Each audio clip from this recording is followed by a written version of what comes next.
We're joined today by Joseph Hernandez. He's the Republican candidate for New York State Comptroller. Joseph, we really appreciate your time. Thanks for doing this with us. My pleasure to be here. Thank you so much for the opportunity. All right, this is the easy one to start. Why is this something you're jumping into right now? Obviously, you were on the ballot as a candidate for New York City mayor, so you took a dip into that world there, and now why pivot at this point to the comptroller race for the state?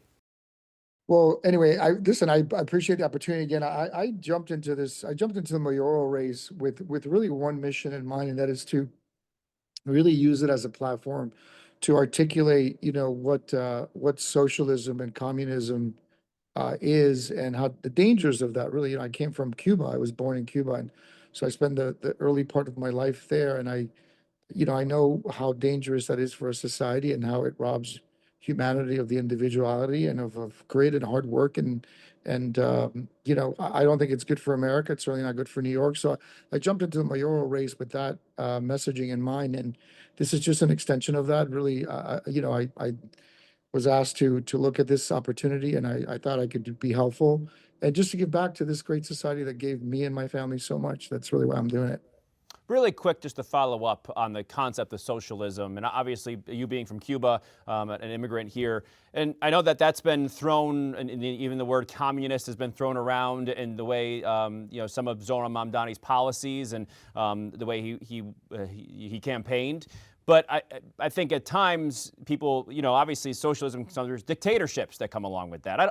You wouldn't say that Zohran Mamdani is going to be a dictator, right? I guess, can you just better define that for us as to how you would see it? Because I think those things have sometimes been combined in countries around the world. Yeah, yeah. Listen, I think I really view communism one degree away from socialism. I mean, I think this concept of collectivism, which is, that government is better suited to run government and to run things than the individual private marketplace is really in my opinion, the distinction. Look, the reality is America and New York City was built on capitalism, was built on the individual, was built on the grid of the entrepreneurship mindset, and anything that deviates from that brings in this sort of concept that collectivism works is my opinion dangerous for us. And so that's why I'm really touting the benefits of capitalism and what's made America great. I mean, look, America's transformed the world and society in the last 250 years. No other society has ever done that. I mean, the advancements we've made in science and medicine and technology has been because of capitalism. I mean, if you had put collectivism as the primary driving engine, I think you wouldn't have achieved. You only would have achieved a fraction of what we've achieved in this great society. And New York City and New York is really the center of that. I mean, if you look at New York, first of all, New York City is the center of capitalism, and New York is the state. If you think of companies like General Electric, Corning, Remington, Kodak, these are companies that transform not only America but also the world. So we have been the center of capitalism for a very long period of time, and the fact that we have uh, socialism creeping in New York City and in Albany is a very scary outlook. And I am just standing here and saying, let's not change what's worked for America for the last 250 years. Yeah, we'll follow up on that because I think it leads into obviously your campaign and the office you're running for. Is that some now these days have argued that capitalism and the way it's been conducted has allowed the rich to get richer, the poor to get poorer, and more of a separation, and the money being all allocated to that 1%. Obviously, as you approach this office, how would you try to address that? Look, I think we need government needs to obviously play a role in this to make sure that the powerful don't become utterly powerful. I mean, I think that's the role of government. But as it relates to entrepreneurship and the risk taking that is in the American culture, I think that's what's defined the greatness of America. I mean, we are the envy of the world in that regard, and I think changing that is a mistake. If you look at socialism and communism, it's killed about 100 million people when you really aggregate the amount of deaths in these different societies like Cuba and Venezuela and the Soviet Union, Mao's China. By contrast, capitalism has brought 1 billion people out of poverty. It's been an astronomical benefit to humanity, and I think look, we have to make sure that we keep oversight over this kind of ideology, but certainly I think that the benefits outweigh the negatives. Yeah, we could have a long conversation about that. And obviously, it also plays into your mentality heading into this campaign. As you approach the comptroller office, where do you start? What is something you would like to address on day one if elected? Yeah, look, I think there's three major areas that we want to focus on. This office is supposed to be the watchdog for the taxpayer. It's supposed to be the last gate before dollars leave the coffers of the state for payments. And in my opinion, it's been poorly managed for a lot of different reasons. First of all, if you look at the other duty of the office is to manage the pension fund. And when you look at the pension fund, it's a $292 billion pension fund. It's one of the largest in America. A lot of power. The pension fund alone has $3.2 billion invested in Microsoft, 1.2 invested in Google. So these are very influential funds. And unfortunately, we've gotten a really bad return. Last year, we returned about 5.8%, which, by the way, if you put that money in treasury bills, you probably would do just about the same when you back out the fees that we're paying Wall Street. We're paying Wall Street about $1.4 billion in fees, which is ridiculous.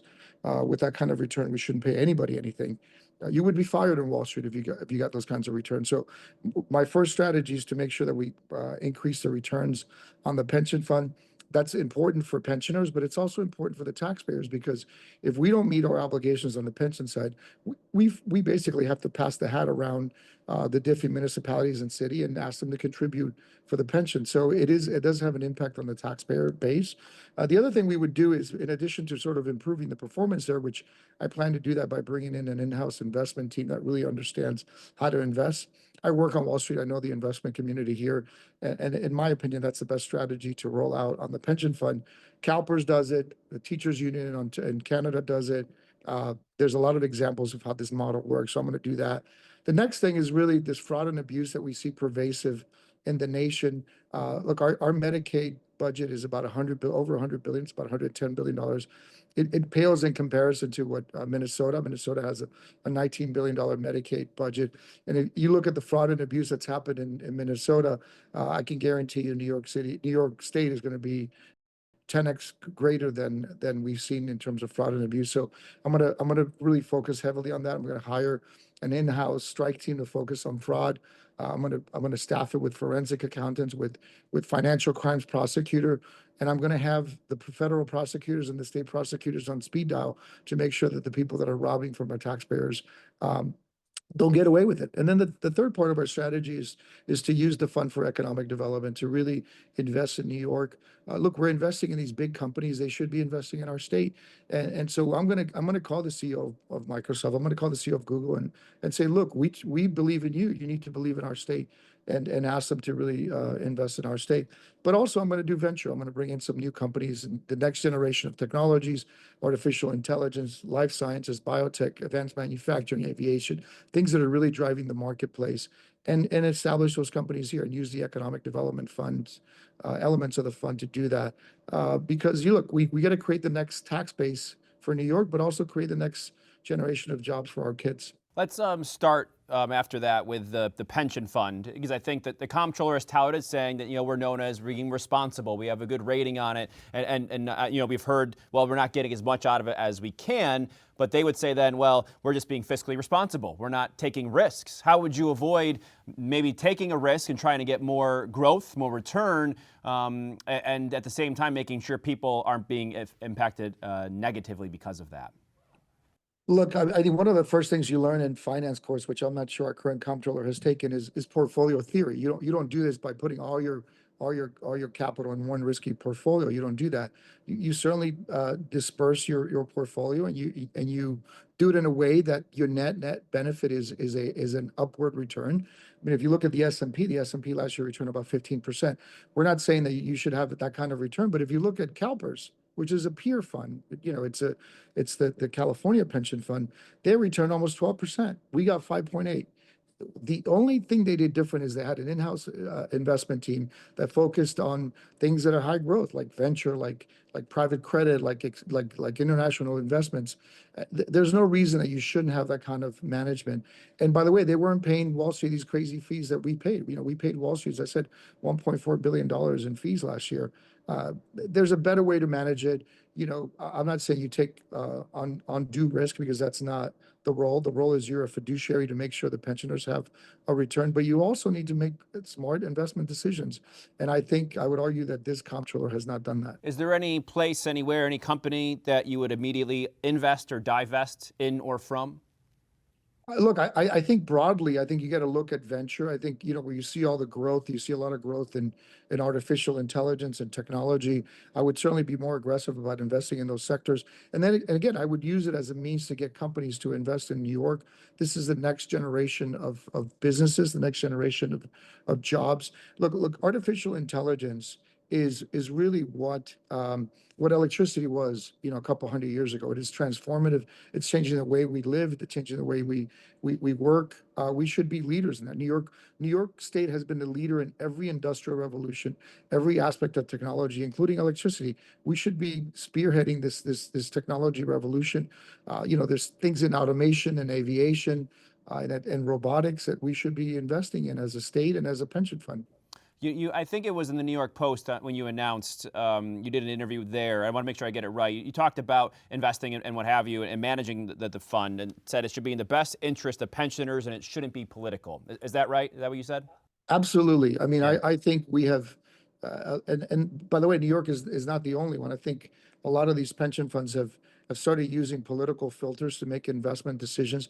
That is not the role of the comptroller. The comptroller, it has a fiduciary duty to manage this money for the people that have given their careers and their lives to the state. And the only filter we should be using is internal rate of return.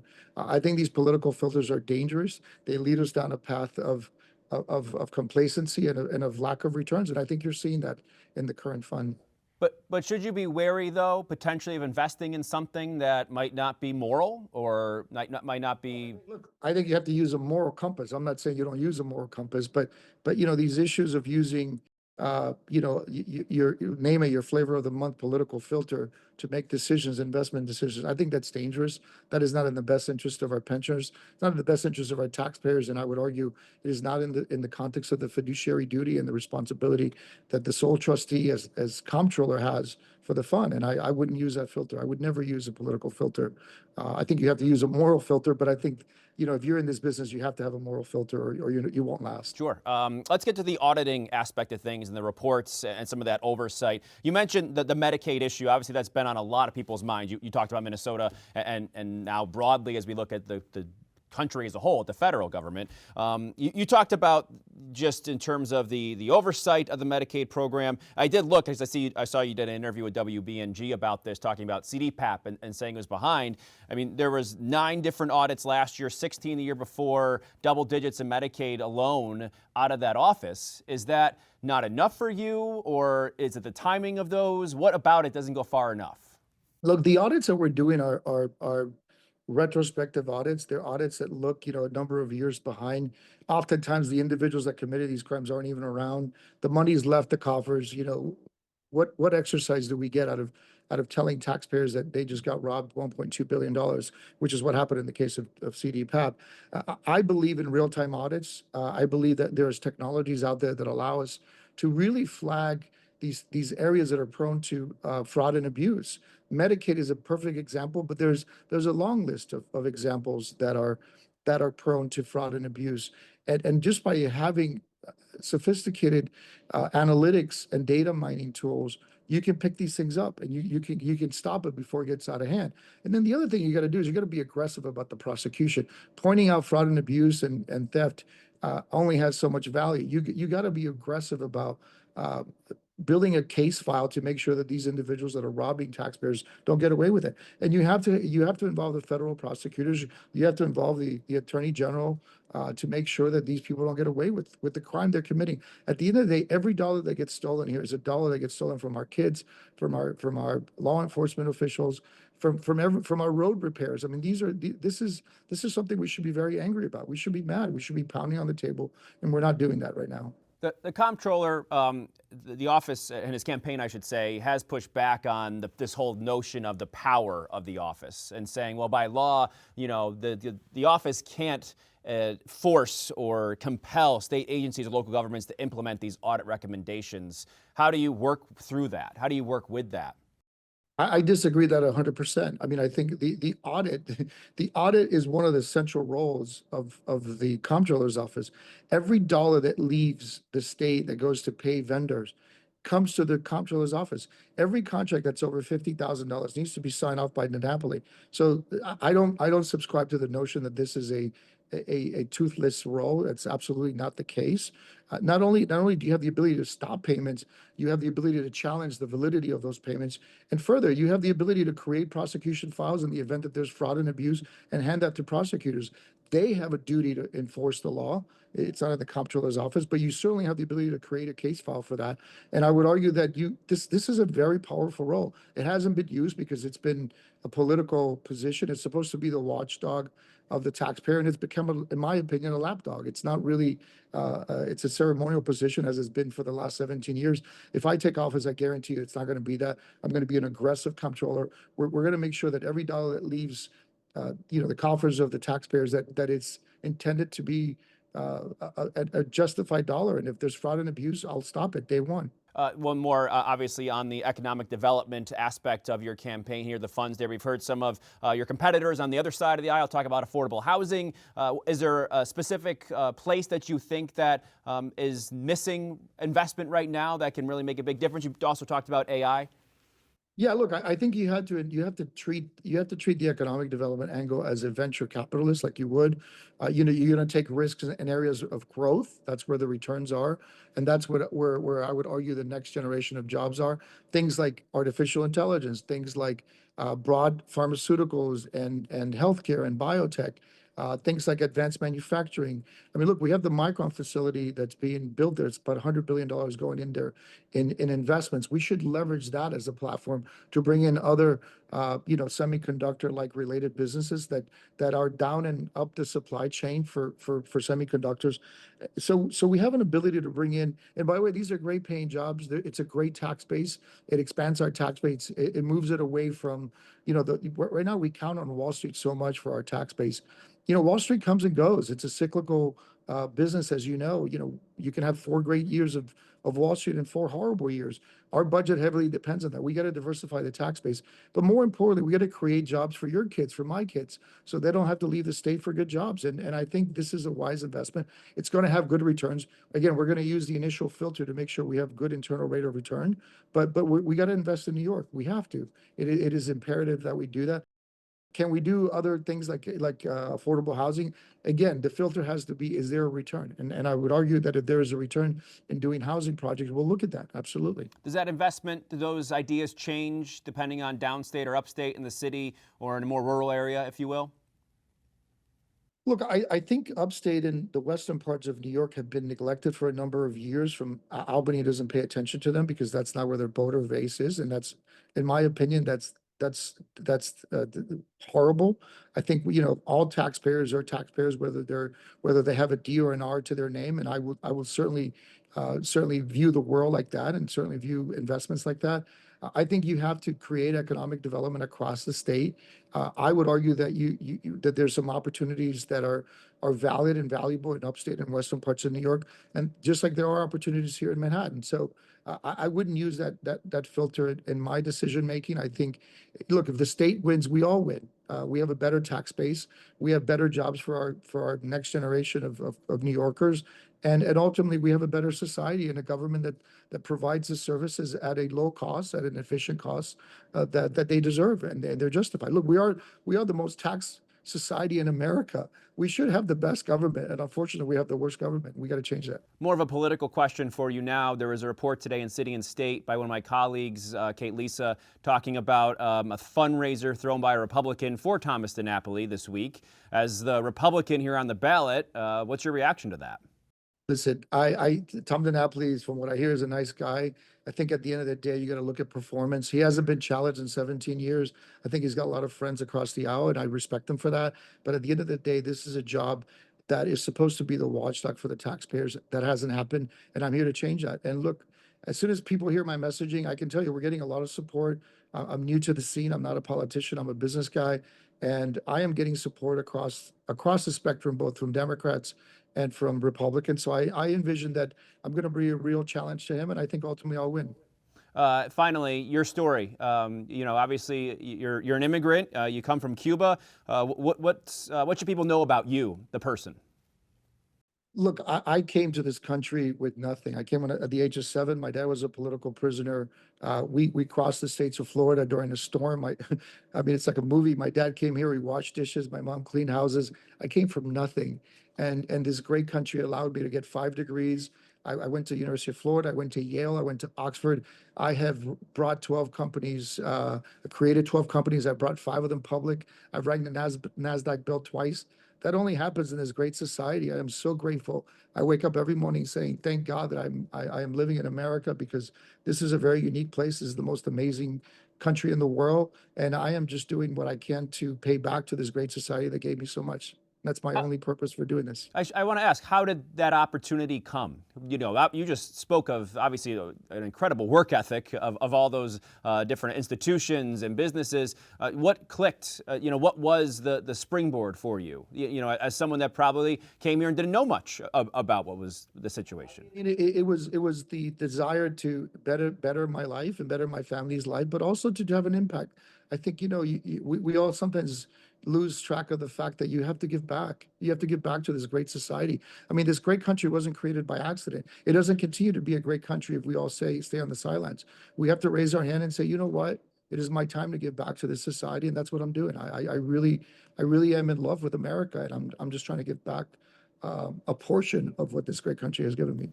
Joseph Hernandez, thanks so much for your time. We appreciate it. Thank you so much. I really appreciate it, Tom. You have a good one.